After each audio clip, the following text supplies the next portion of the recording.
The signal was red. The rule was simple: stop. But on the night of February 16, 1996, inside the cab of MARC train 286, nobody did. Not the engineer, not the conductor. And by the time they realized their mistake, it was too late. What happened next wasn't just a crash. It was a chain reaction of failures, fatigue, forgotten signals, a system that gambled with lives. 11 people paid the price. But the real shock? This wasn't supposed to be possible. Stay with us. In this documentary, we will uncover the truth behind the 1996 Silver Spring, Maryland, USA, train collision. Silver Spring is a city of about 81,000 people. As of 2020, it is located in the northeastern part of the United States. It sits in the state of Maryland, just 7.5 miles north of Washington, D.C., and about 31 miles southwest of Baltimore. Silver Spring sits along the Metropolitan Subdivision, a 53-mile-long rail line that connects Washington, D.C. to Weverton, Maryland. This double-track line opened back in 1873 and has been part of the region's transportation system ever since. Today, it's owned by CSX Transportation, a freight company based in Florida. The Amtrak number 29, Capital Limited, is an overnight express passenger train that travels between Washington, D.C. and Chicago, Illinois.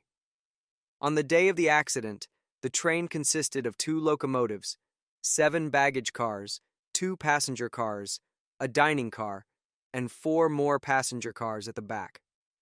At the time of the crash, the Capital Limited was carrying 164 passengers and a crew of 18, including the locomotive crew. Leading the train was Amtrak locomotive number 255, an EMD F40PHR diesel engine. Assisting locomotive number 255 was Amtrak locomotive number 811, a General Electric P40DC.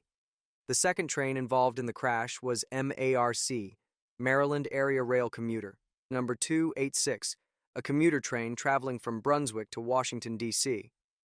On the day of the accident, the train consisted of 3 passenger cars, including a cab car. The cab car allowed the driver to control the train from the rear, as the locomotive was positioned at the back for the trip into Washington. At the time of the crash, the train was carrying 20 passengers and 3 crew members. The train was being pushed by MARC locomotive number 73, an EMD G39H-2 diesel locomotive. On February 16, 1996, Amtrak's Capital Limited left Washington Union Station at 5:25 p.m., beginning its overnight journey northwest toward Chicago. As it passed through Silver Spring, the train was directed onto Track 2 of the Metropolitan Subdivision to overtake a stopped freight train sitting on Track 1. At the very same time, MARC train 286 was coming from the opposite direction, also on Track 2. It had departed Brunswick Station earlier that afternoon at 4:30 p.m., heading into Washington, D.C. It was a cold winter day. Snow was falling, the wind was strong, and there was about 5 inches of snow already on the ground at the crash site.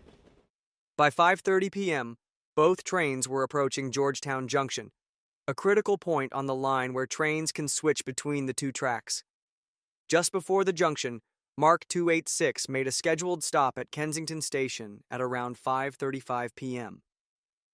Before reaching the station, the crew of MARC 286 had passed an approach signal.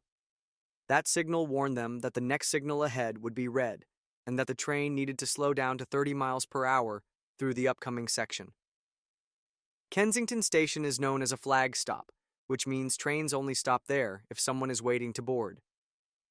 Passengers can signal the train in several simple ways: by buying a ticket in advance, calling the dispatcher from a phone at the station, or even just pressing a "Stop Please" button on the platform. After leaving Kensington Station, now carrying 20 passengers, MARC 286's driver ignored the posted speed limit. Instead of slowing down, the train accelerated, quickly reaching speeds over 62 miles per hour. Just seconds later, the driver of the Amtrak Capital Limited, who was preparing to switch tracks at Georgetown Junction, spotted the commuter train heading straight toward him. He immediately realized what was about to happen. There was no time to stop, no time to move. A collision was certain. At 5:38 p.m. Component placement. The driver of MARC 286 likely saw the capital limited through the falling snow and recognized the mistake. He triggered an emergency stop, but it was already too late. The commuter train was still moving at 66 miles per hour and only managed to slow down to 38 miles per hour before it slammed into the front left side of Amtrak locomotive number 255. The impact was devastating. The cab car at the front of the MARC train stood no chance against the much heavier diesel locomotive. The Amtrak engine sliced through nearly 3/4 of the cab car before derailing to the right. The force of the sudden stop caused the second car to crash into the first, crumpling from the impact as it was compressed lengthwise. The collision triggered a chain reaction of destruction. As the cab car of the MARC train was torn apart, pieces of it hit the Amtrak engine, locomotive number 255. Fuel spilled across the wreckage, and in moments, a fire broke out, quickly engulfing the crushed remains of the commuter train. The force of the crash caused locomotive number 255 to derail and spin nearly 180 degrees. The entire MARC train was thrown off the tracks. All 3 passenger cars were completely destroyed. The Capital Limited was also heavily affected, with about half of the train derailed. Flames spread rapidly through the wreckage, burning parts of the cab car and several of the baggage cars on the Amtrak train. The scene became a nightmare of twisted metal, smoke, and fire. In the end, 11 people lost their lives, all of them aboard the MARC train, including the entire crew. Another 26 people on both trains were injured. The first people to respond weren't rescue crews. They were residents living in nearby apartments. Hearing the impact and seeing smoke rising into the sky, they quickly called emergency services and ran toward the wreckage to help. They managed to reach the rear of the train and began pulling out survivors, but the intense heat from the fire blocked access to most of the wreckage. Flames and smoke kept them at a distance until firefighters arrived. Emergency responders were on the scene within minutes. As they approached, they could hear people banging on the windows of the MARC train, trapped inside and desperate to escape. But the rescue was nearly impossible. The windows were tough to break, and the severe deformation of the train cars had jammed most of the doors shut. Many passengers who survived the initial crash had to fight their way through thick smoke and twisted metal, moving through the train's damaged interior to reach the rear car, where they could finally escape. A few were pulled free toward the front, but most had to find their own way out. On the Amtrak train, passengers were more fortunate. The baggage cars at the front had absorbed much of the impact, allowing for a faster and easier evacuation and rescue. Survivors were quickly taken to a makeshift hospital set up in an apartment building right next to the tracks. There, they were checked for injuries, given medical care, and then either sent home or transferred to local hospitals for further treatment. As the night went on, the fire department continued battling the blaze. It wasn't until the early morning hours that they were finally able to bring the fire under control. With the flames out, rescue teams could now reach the front cab car to begin the difficult and heartbreaking task of recovering the victims. Later autopsies revealed a chilling detail. Only 3 people aboard the MARC train died from the impact of the collision. The remaining 8 victims had survived the crash, but were trapped, unable to escape the burning cab car. In the end, it was smoke and fire that claimed their lives. The morning after the crash, investigators arrived at the scene. It didn't take long to notice something alarming. The MARC commuter train had been speeding far beyond the limit. Since all 3 crew members on board were killed in the collision, the investigators could only guess what led to the mistake. With no one left to explain why the train ran the red signal, the focus shifted to understanding what went wrong and how similar accidents could be prevented in the future. One important detail stood out. There used to be a signal between Kensington Station and the Georgetown Junction. That signal had been removed just a few years earlier. The reason? Officials believed it wasn't necessary anymore and thought its removal would help increase track capacity. But investigators now believed that signal could have reminded the MARC train crew of the upcoming stop, possibly giving them just enough time to slow down. The report strongly criticized the decision to remove it. Investigators also pointed out another problem. The tracks didn't have an automatic train control system.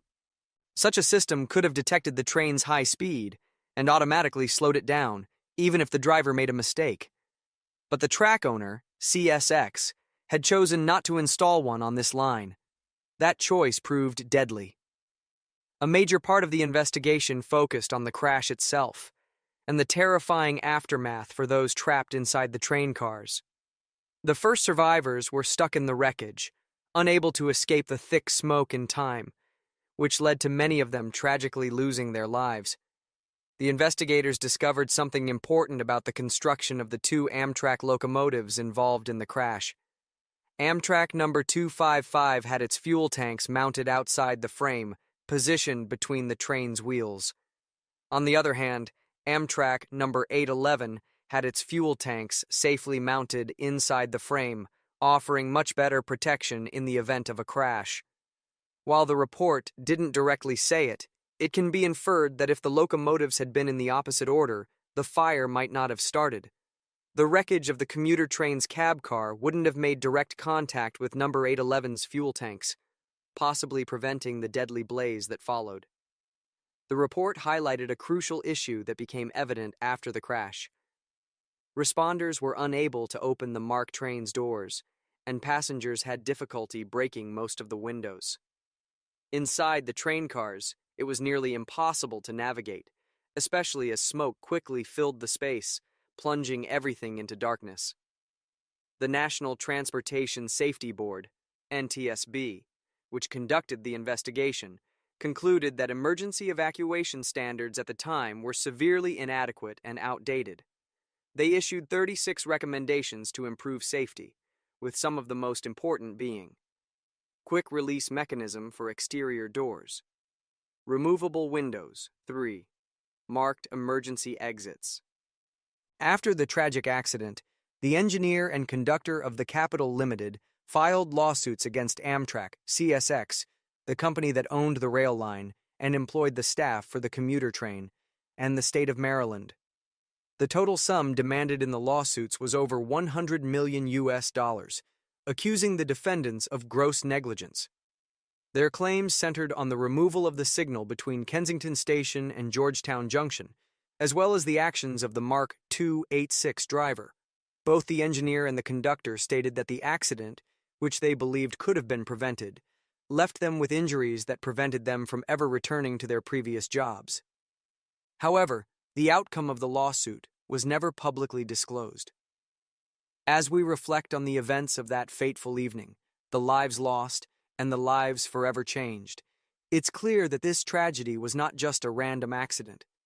It was the result of a series of decisions, both big and small, that set the stage for an irreversible disaster. What do you think? Could this tragedy have been avoided with better oversight, better technology, or better decision-making? We want to hear from you. Share your thoughts in the comments below.